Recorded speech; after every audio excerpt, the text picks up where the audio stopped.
What opposition player from your league do you have the most respect for? Well, this is my first time coaching in this league, so I think one of the players we're really going to have to watch out for is a recruit from St Bede's Mentone named Billy Hartung, who has previously been on the Kangaroos list last year, and he has joined them. So we're playing him this week, and he's going to be a very tough matchup. What was your first pair of footy boots? My first pair of footy boots when I would have been about 6 or 7 years of age in Horsham, and they were definitely Pumas. What type of supporters are your parents? My parents, my mum is crazy. She has never missed a minute of my playing days. She would travel far and away to get to my games, and very well known in the community for being a very, very good barracker. Loves to sit on the front fence and yell out a lot of nice positive stuff, but also some interesting things to the opposition. Who's your footy hero? The footy hero was easily Matthew Lloyd.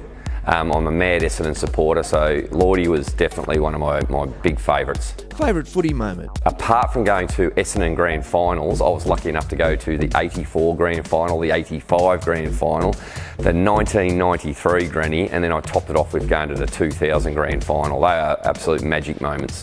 Which player, past or present, do you liken yourself to?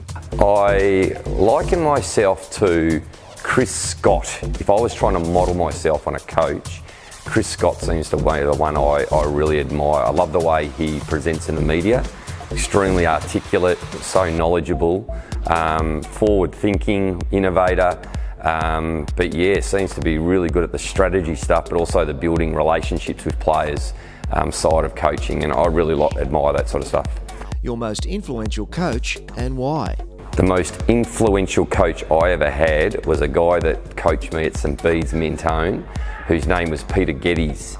And funnily enough, Peter Geddes actually coached Parkdale Football Club as well. So he coached me at St Bede's and then went on to coach Parkdale to an actual premiership. But he is a really, really strong motivator and a real relationship builder. I got on very well with him.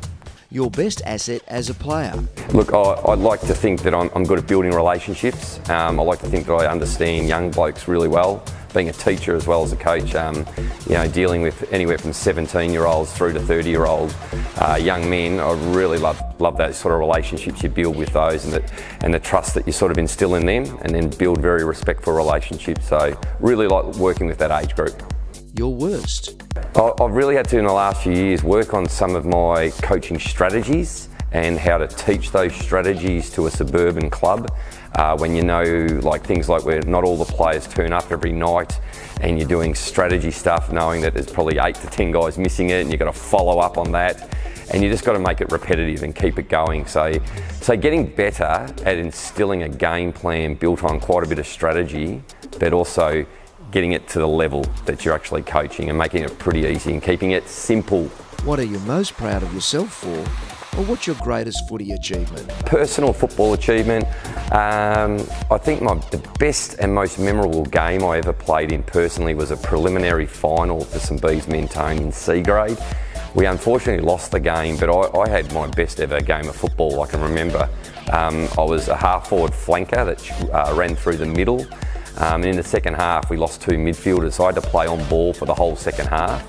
And I was able to kick 6 goals as a midfielder, changing a bit on the forward line. But unfortunately, we actually lost that game and didn't make it to the granny. But fond memories of my individual game that day, but not of the team performance that day.